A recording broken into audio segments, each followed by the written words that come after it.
Good day. We are One News and welcome to Agenda bright and early on this Monday. Sitting in for Cito Beltran, I'm Regina Lay. Let's kick off this program with our daily starter quotes. From researcher and author John Assaraf. He says, if you're interested, you will do what is convenient. If you're committed, you will do whatever it takes. Now let's take a quick look at some of the headlines on the front pages of the Philippine Star. The new chief of the Philippine National Police, or PNP, says killing is not the solution, as the government hopes to continue clamping down on illegal drugs in the country. PNP Chief General Rodolfo Azurin Jr. says that they hope to do this by, quote, addressing the root of the problem. Dennis Santiago of the Budget Department's Procurement Service says that their agency is conducting a thorough examination of overpriced laptops procured for public schools. Recall that the Commission on Audit flagged the Department of Education over the procurement of 2.4 billion pesos worth of laptops in 2021. Ahead of the return of face-to-face classes, President Bongbong Marcos is urging the public to get their booster shots. And somewhere in the center of the front pages, we also see a photo of Marcos Jr. himself singing along with the other senators. This was taken during Senator Sonny Angara's 50th birthday party at the Manila Polo Club Saturday night. And Chinese Ambassador Huang Xilian accused the United States of spreading misinformation as it called on Washington to respect Chinese sovereignty over Taiwan. All right, the Senate is seeking an inquiry into reports of millions of unused and expired COVID-19 vaccine doses as the government tries to deal with the emergence of new variants. Let's try to get deeper into that subject with our next guest, Senator Riza Hontiveros. But before that, here's a quick video.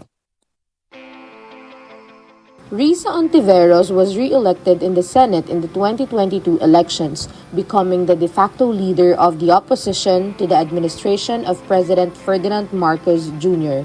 Hontiveros has been part of the lower house and Senate for more than 11 years. In that time, she has authored several landmark laws on mental health, healthcare, women, children, and persons with disability.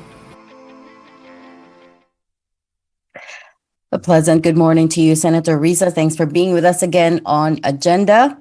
Thanks for inviting me, Ms. Regina. Good morning too.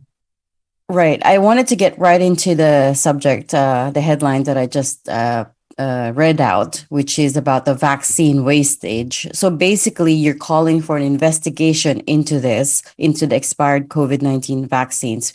By current estimates, it's about 13.5 billion pesos worth. What's your basis for calling for this probe, please? Well, those reports are really disturbing in the middle still of a surge in the number of new cases daily. Reports not only of variants but subvariants of the COVID virus. And of course, the detection of the monkeypox here within our borders.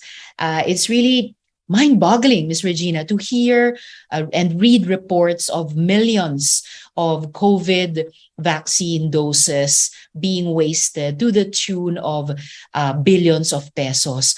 So yes, I filed that resolution and hope that the Senate, when we hear it, will come up not only with the findings of, di ba, ano yung nasa ilalim nung saan nagkamali, saan nagkulang in terms of the vaccine management, identify the sources of the wastage, and just as, or even more importantly, moving forward, implement measures to prevent and eventually eliminate such wastage. Right.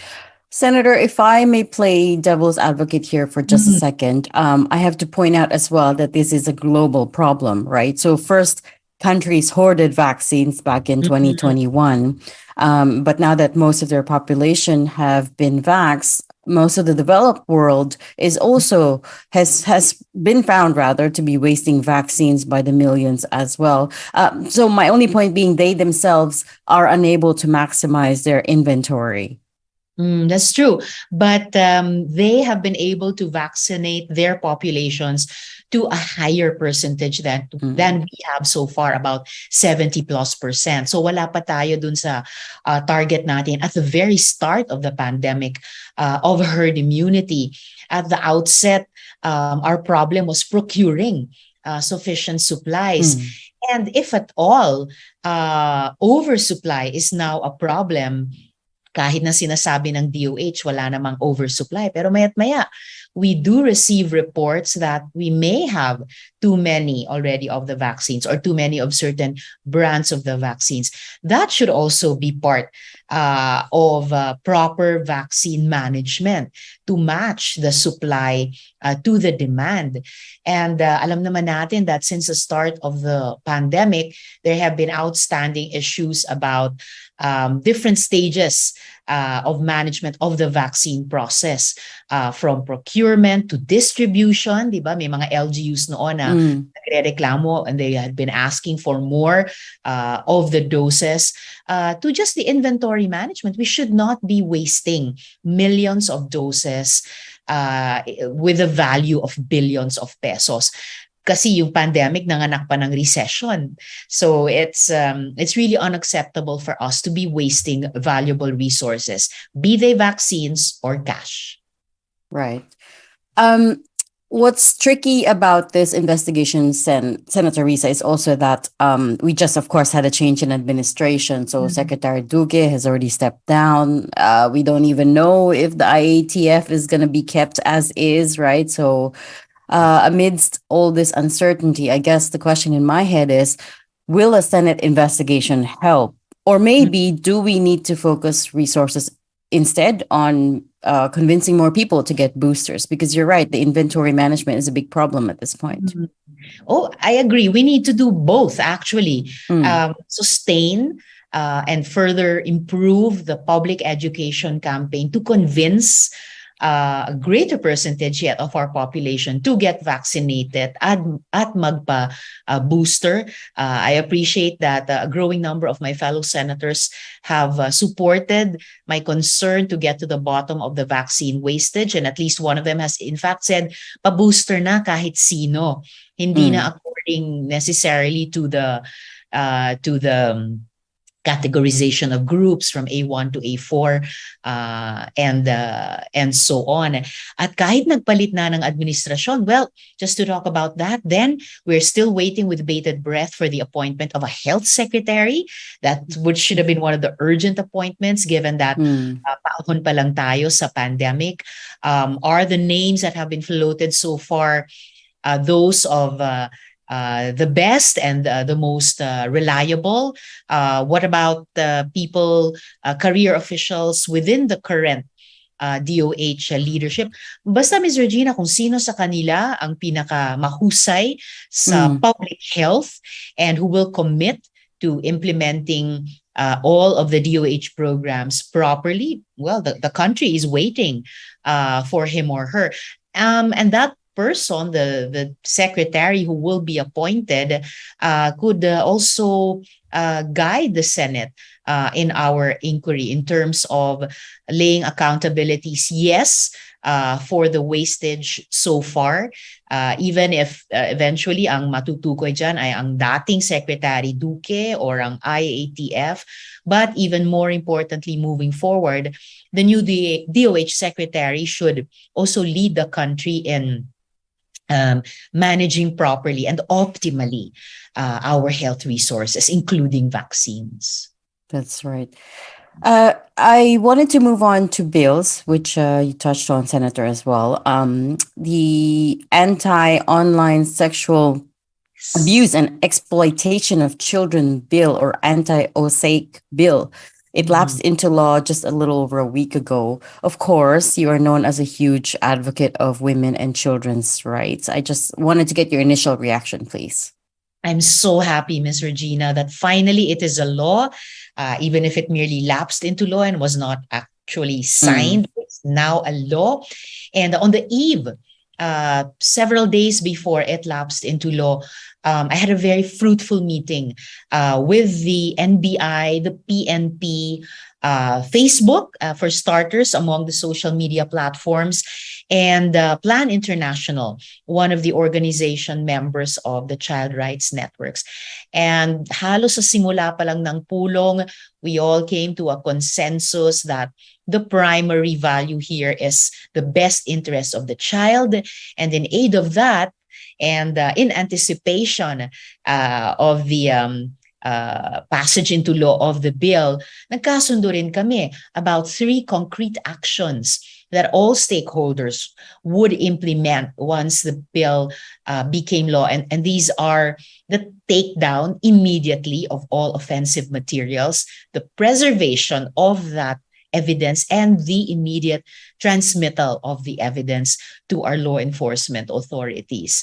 Facebook itself at that meeting, and I also shared it at a media briefing right after the meeting, said they would also be willing to cooperate with the executive in formulating the implementing rules and regulations. So sana talaga, Ms. Regina, by virtue of this law, we can evolve from currently being the global hotspot for OSAIC materials, move forward to protect children, to work with parents, teachers, all other responsible adults and institutions to prevent further such harm to them, and really apprehend and bring to justice the perpetrators of these crimes. Can I just clarify that one point, Senator Risa, which is that you got the commitment of Facebook or Meta in this case to immediately take down content that's related to child online sexual exploitation and abuse. Because just to compare to a parallel issue, for example, with misinformation, with false information and fake news, that's something that they haven't budged on, right? So they will flag it as false, but they won't take down the content. So in this case, as far as anti-OSAIC law, they've agreed to do that. They have agreed to do that, Ms. Regina, and salamat for pointing it out. I hope this will be a precedent for them to be more proactive in going after purveyors of fake news, trolling, is what Ambeth Ocampo calls historical distortion, despite the fact that maybe they make a lot of business out of misuse of their platform by such dis and misinformation actors. Napag-usapan din pa nga sa pulong that the algorithm alone will not be enough to identify and flag for taking down OSAIC materials. We need more human beings on the job within Facebook, Telegram, the storage platforms to capture context, to keep abreast of the evolving language of OSAIC online, which enables the perpetrators to keep a step ahead, not only of the social media platforms and internet service providers and financial intermediaries who now will have accountabilities under the law, but that evolving language and the ever-evolving technology, which allows the perpetrators to keep steps ahead even of our law enforcers. That's right. It's a topic that I keep wanting to talk about, but we have to go for a quick break right now. So I'm going to get back to you on that. Agenda is pausing for a few messages from our sponsor. Stay with us.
pure mathematics. We intend to do our duty in terms of checks and balances, in terms of fiscalizing. At the same time, given the character of the Senate na ilang beses na siyang nagpakita ng independence as an institution, at I never tire of sharing, kaming mga senador, may ugali kami. We can cross the minority, majority, now independent lines to work together on common advocacy. So I look forward to continuing to be a very productive minority, also in terms of bills, resolutions, and budget interventions. At sa labas ng Senado, I intend to really try to help the opposition to broaden and to strengthen in the coming years and leading up to the next electoral battles. But when it comes down to it, Senator, out of all your advocacies, what area won't you compromise on? Is it the economy? Is it women's rights? Is it disinformation? Is it SOGI? I mean, because sometimes, well, not sometimes, but well, in politics, as in life, sometimes we have to choose our battles, right? That's so true. If it comes down to it, and it becomes a minority versus supermajority block, anong mga areas are non-negotiable to you? Well, just to be truthful, lahat ng binanggit mo so far ay non-negotiable para sa akin in principle.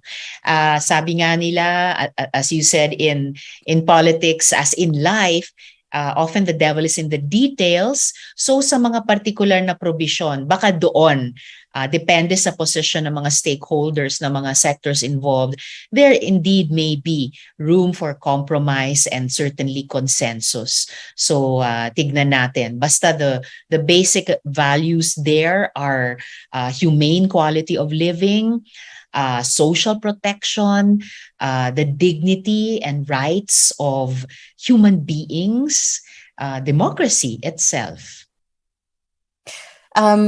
One of the, looking back at the previous Congress, right? One of the biggest investigations that you guys launched was over the corruption scandal related to Pharmaly.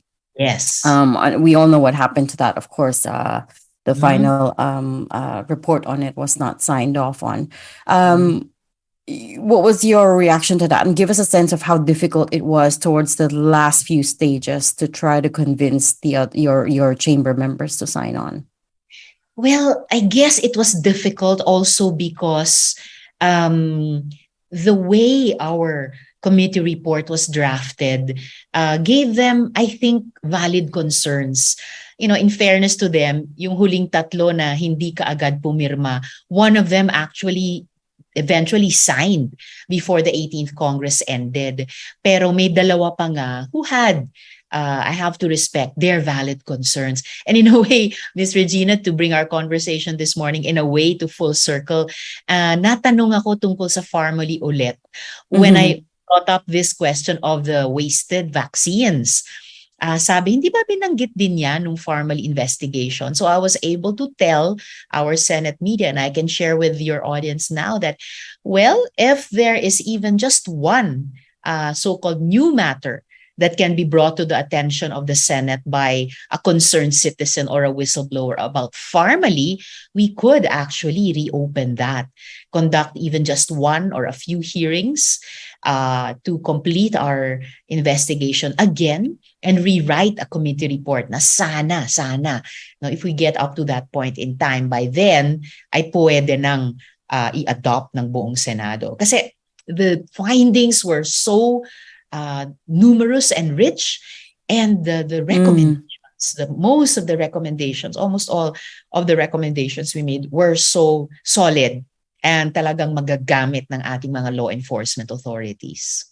Right. So all it will take at this point, what you're saying is just one whistleblower, just one person to step forward and say, I want to reopen the investigation. Yes, with just one new matter, one new issue or piece of evidence or witness. Yes. Senator, I am running out of time, but I did want to talk to you about two other important issues, and I wanted to get your thoughts on them. First, with this, the rising tensions between China Beijing, Yeah. Washington, and Taiwan.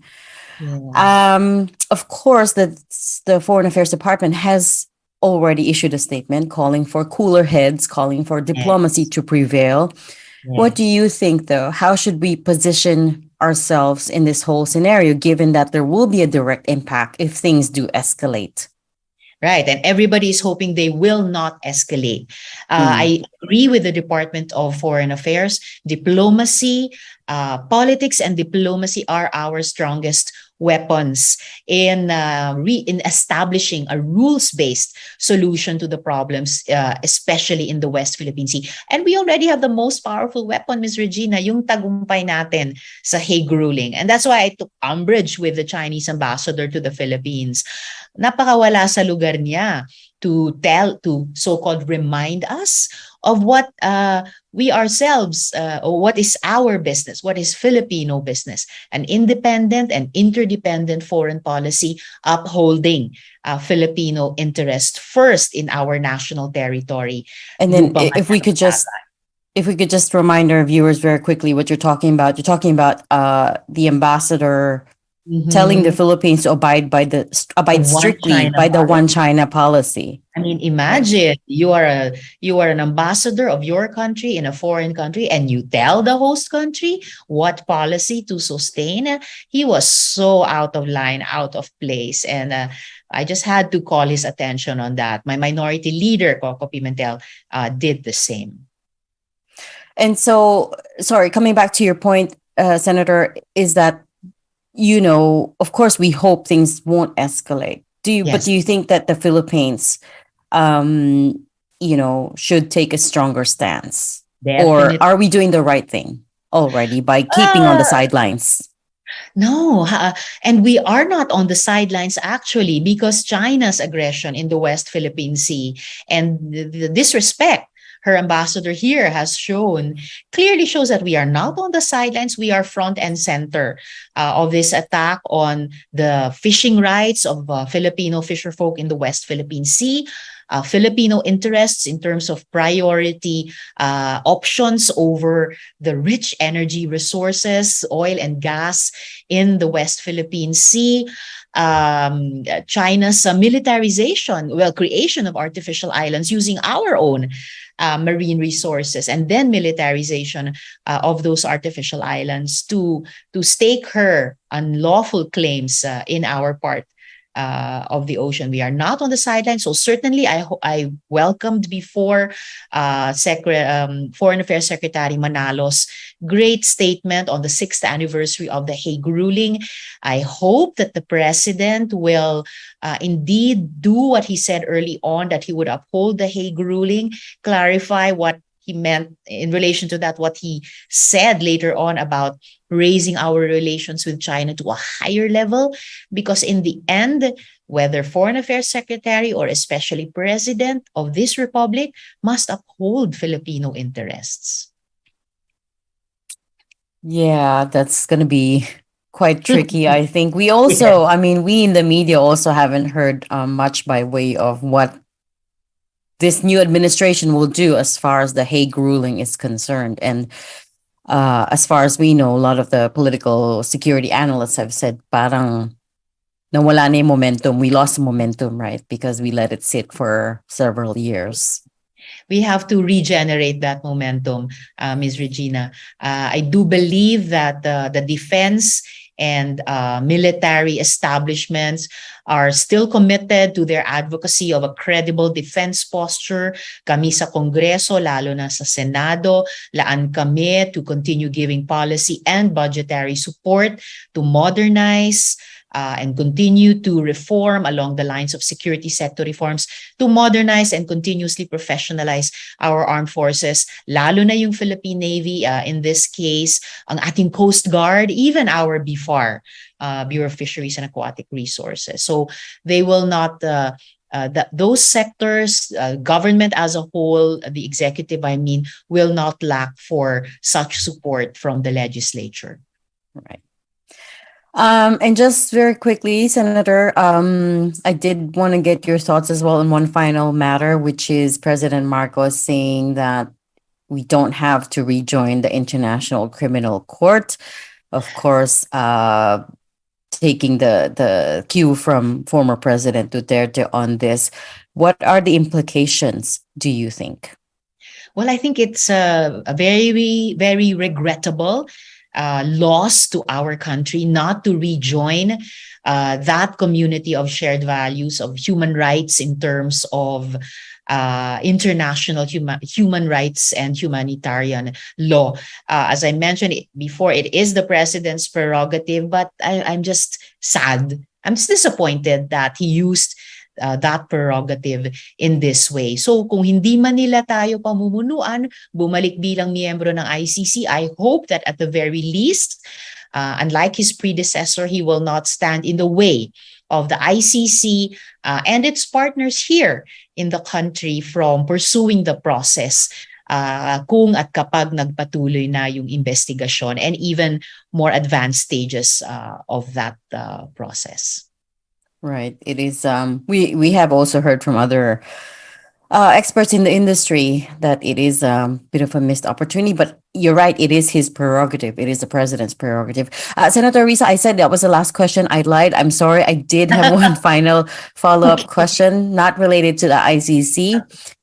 It's to do with the meeting with Ladakh, right? Yeah. So I understand that you guys have a planned meeting with the Ladakh for the legislative agenda. I wonder if you could give us a preview on what you are expecting and what you will be talking about.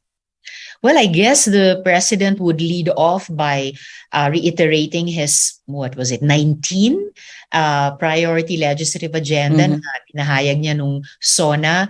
I'm really glad that the Ladakh will get back into action, and kung maimbita kaming lahat ng mga senador, I'd really be keeping an eye out and would raise my voice to lend strongest support to economic legislative measures, to magkaroon ng economic roadmap ang gobyerno and really lead us solidly out of the economic impacts, recession, etc., economic impacts of the pandemic. So a lot of focus on what our citizens themselves have prioritized, even in survey results. Economic bills, health bills, of course, always with the gender lens or perspective solidly reflected there. And at least for me, for us in the minority, for all of us in the opposition, even outside the Senate, underlined by that fundamental value of democracy. Speaking of the state of the nation, Senator, did you know that you went viral after that? Because you were filmed. You were filmed. You were shot. Not clapping when President Marcos was introduced. I was wondering if you knew that, and if that was what was that? Were you trying to send a message?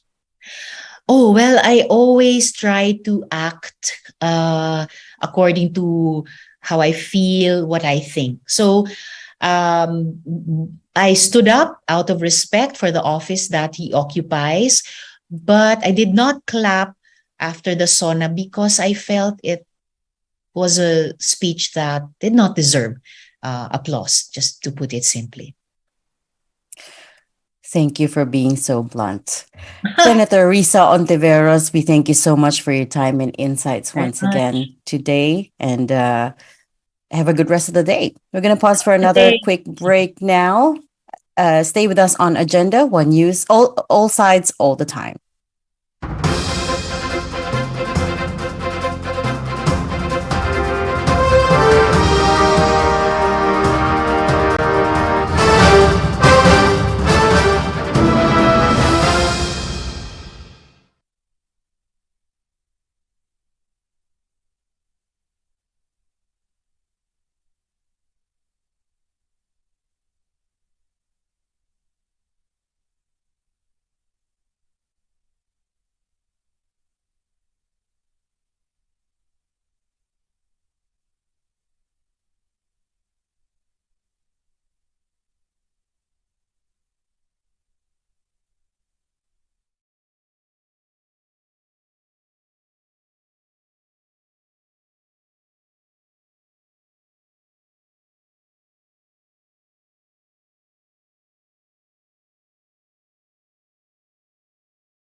Welcome back to Agenda. I'm Regina Lay, sitting in for Cito Beltran. The Philippine Statistics Authority reported that the country's inflation rate in July jumped to 6.4%. That's considered the highest in 4 years.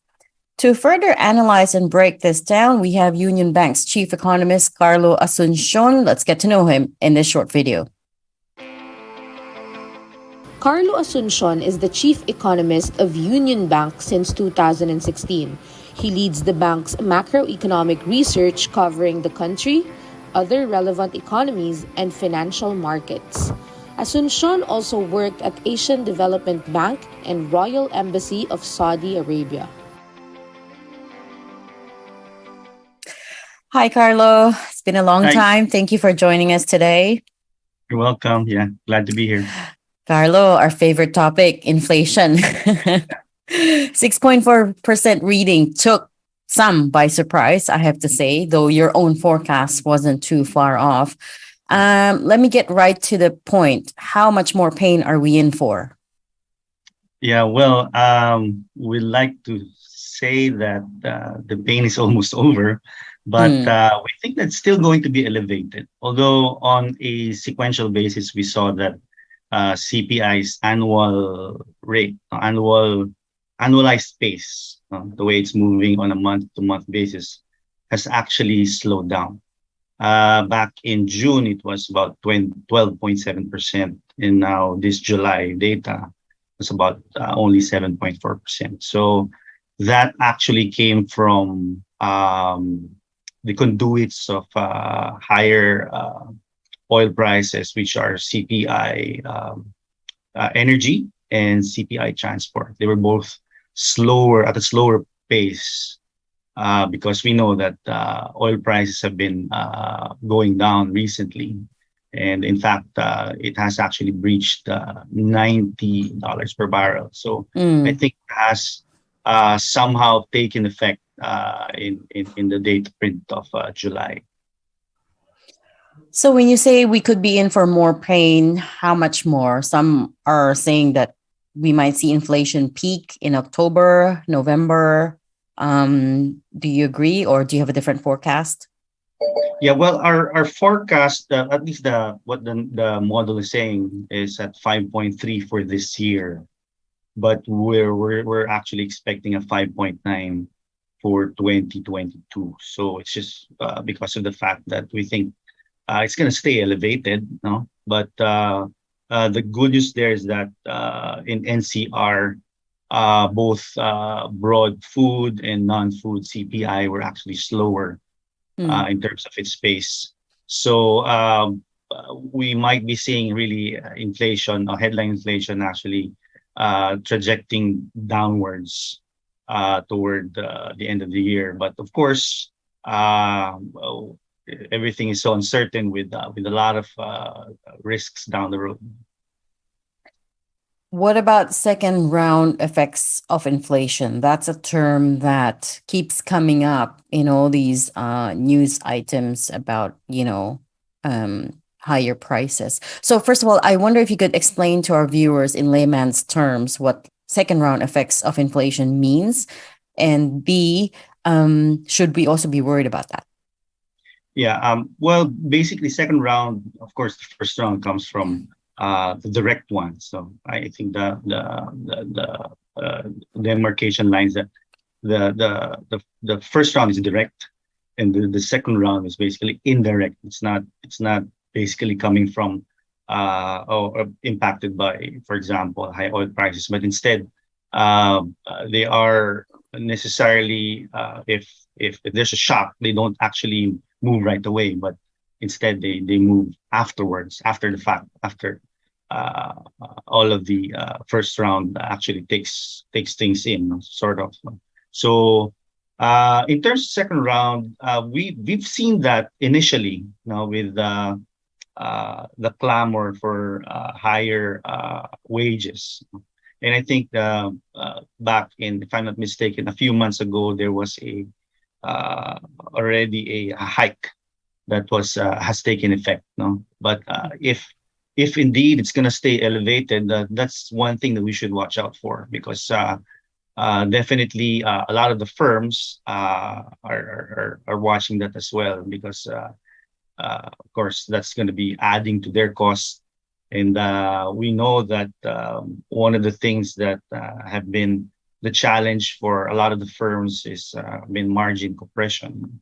They've been trying to maintain their prices, and that basically affects your margins. And because you're trying to keep your market, you just can't raise price right away because the markets can actually you can lose out on your market share. Right. So an example of second round effect is when people clamor for higher wages and then the companies give them the higher wages, but then in turn, yung mga businesses na especially the small ones, they have to in turn raise their prices then. The goods Yeah. and services kasi hindi na nila ma-afford yung Yeah. salaries, right? Is that Mm. the example of second Or round effects? they cut their employees, no? They Mm. babawas sila, di ba? So So tataas naman yung unemployment. yes, unemployment, but at the same time that also affects your income in general. Uh, Mm. so in terms of purchasing power, people, of course, if you lose your job, that's a very difficult situation for you and your family. Right. So yeah, that's always the case with the economy. It's a very very delicate balancing high wire act. Yeah. There's a Talaga, lot of it's moving like parts. Yeah. there's a lot of moving parts. Exactly, Carlo. BSP meeting is next meeting is on August 18th. Of course, we were all surprised by the shock increase of 75 basis points last month. What's your expectation this time around? Yeah, well, they telegraphed that 25 to about 50 basis points. So that's about let's just say 3.5 after this August. So we know that there's just been a lot of a word on recession in the US and also in the EU. So I think that's one thing that the BSP should be actually. I'm sure they're looking at that and how it can affect demand here and how it can affect us here. Also, definitely after this potentially 150 to about 175 base points so far, at least after August, I think that would be enough at that point, and it would not be wise for the BSP to actually rise further, considering those challenges ahead. Basically, what I mentioned about the U.S. recession, and definitely, if there's a recession, dapat nga nagka-cut ka, di ba? I mean, you wanna, Mm. but you just want to protect your own turf. You want to protect your own growth here, and you wouldn't wanna, increase the yung financing cost. So you would rather have people or businesses, no, getting loans or funding their expansions at a cheaper price, no. So therefore protecting the recovery Mm. from pandemic, no. So I think that's where they are, and if they would act, I think it would be a response to certain shocks, probably again those episodes of the dollar strengthening, uh, Mm. safe haven demands, no. So I Mm. just like what happened previously with the surprise cut, no, and some information about inflation from the US. So and where their attack against inflation is, no. So I think that's where things are at. I mean, I think that's So where it could be. Things could be. right. So it sounds like you do believe a recession, at least in the US, is coming. Yeah, well, we're looking at a lot of numbers. No? We're looking a lot of data. No, Mm. and we are not signing on it. No, I think that's what we want to say. And but But you're we are bracing for looking at, it. yeah, but we're looking at it, and because the numbers are saying it's pointing there, no. But again, if you look at employment is it's high. Yeah, it's like what we share. At least for me personally, I share the sentiment of U.S. Chairman Powell saying that it's you look at this year, 2.7 million jobs created. And you think that's a recession? He was asking during his I think that was his last speech recently. No? So it's there's a mixed bag, but there are numbers that are saying yes, but there are also numbers that are saying not quite yet or no. Mm. Again, we were just saying lots of moving parts, and it's very hard to predict anything at this point. In terms of how much the local government here is doing to contain inflation, or at least to try to ease the pain for consumers, do you think we're doing enough? I mean, obviously, the Banco Central is doing everything it can with Yeah, interest rates, which is their primary mechanism.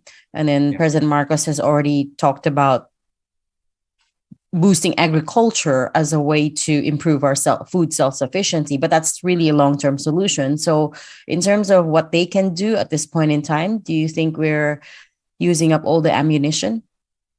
yeah. Well, I've always mentioned every time I'm asked about that. I think the quickest way really is just strengthening the subsidies where you know uh, yung kaya. Mm, With the budget that we have, and making sure that the people actually get it, especially for the transport sector, especially the ones that are marginalized because of this oil price shock, and giving the help where it should be given to, at this point, and making sure that these things really happen on the ground. are you calling for more subsidies or just the ones that were already programmed for? Think that if you need to do more, if you need, but at this point, of course, we're looking at a decline of oil prices to actually between 80 to 90 dollars per barrel. It's actually breached that 90 already. Some at this point, no. So Mm-hmm. um, in terms of adding, that would actually be probably counterproductive at this point. But making sure that a lot of the program ones are followed through and actually happening. Right. Um, the other delicate balancing act the government has to do is, of course, to try to convince investors to come to the Philippines. In fact, that's a big part of President Marcos's State of the Nation address, right? He was Yeah. basically trying to send a message now. Okay, we're open, come to the Philippines. We're going to liberalize sectors. We're going to modernize, digitize, et cetera, et cetera. At the same time, you have problems on the ground like inflation or even potentially shrinkflation, which is what a lot of people now are worried about. How do you, as an economist, when you look at this whole picture, how do you even begin to address it, right? How do you convince investors when Yeah. there's so Well, many domestic issues on the ground too? probably if I mean, putting on a hat of a policy guy, for example, or we've looked at investment data, although it's preliminary, no? And we looked at FDI, and we've seen that foreign investments really is a driver, a huge driver, even of domestic investments at this point. But mind you, it's very preliminary. But we're looking at it, and it does explain um, where things are at and where things could be. No, and I think that if I were a government a guy in charge of making sure that foreign direct investments are going to be robust, then that should be really my focus, and Mm, making sure that the environment is healthy, and working at it with legislation, and making sure all the reforms are in. But in fairness, there's been a lot of laws already that have been passed, even the previous administration. We know the focus on the Foreign Service Act, and well, it's a law now, and a lot of the other uh, foreign investment inducing legislation, no? And I think we just have to wait and make sure that these things are implemented well. And I think if we really focus on that, making sure that foreign direct investments are easy to come in, but of course, because we know the numbers, even in recent years, we have been, apart from Singapore, uh, we're probably the fifth choice here in Southeast Asia. Of course, there's Singapore, there's Indonesia, Vietnam, and Malaysia, and then there's the Philippines. So I don't know, probably even Thailand. We're actually, but in Thailand in the previous years have been lagging behind. No, so but um, those are the challenges. No, and I think that if we really focus on foreign direct investments, then we're doing it. We're on the step, or we're taking the step in the right direction. Right. And also, speaking of infrastructure, Carlo, what did you make of this administration's steering us back towards PPPs? Of course, in the time of former President Duterte, there was a preference for ODAs, official development aid from other countries. Some of them, for example, from China, didn't actually come through. And then when President Marcos, took over, he did say that we are going to try to encourage more private funding for some of these major infrastructures. What did you guys think of that? Yeah, well, our model of PPP has always been a standard. No? Well, it has been cited as a golden standard, no? Something to emulate and something to copy in other emerging economies or developing countries. No? So I think moving forward with this type of PPP, I think this should be actually encouraged, really. And that's always been my stand on that. And I know that we can also take advantage of the official development assistance, as we always have. And but of course, encouraging the private sector to be involved is a great thing. It's always been. I mean, we know the results. A lot of the infrastructure that's been opened and that's working right now has been a product of PPP. Right. So it's an encouraging step, Yeah. basically, encouraging approach. Sorry, Carla, I wanted to come back. We're running short on time, but I did want to come back to the topic of inflation. We were talking earlier about subsidies. There's still some talk in the market about oil subsidies and or cutting oil excise taxes at this point. The problem with cutting oil excise taxes, of course, is that we need the revenue, right? The government needs the revenue. What's your position on that? Yeah, well, it's a difficult situation actually, especially if it's very tight. Now we know that we've been dealing with very well, compared to pre-pandemic levels, a higher debt to GDP ratio. No? So we don't want to keep borrowing at this point yet. But although we do expect it to further rise in terms of the debt the GDP ratio, but if we are going to cut off essentially our sources of revenues, that will be counterproductive at this point. So I think it's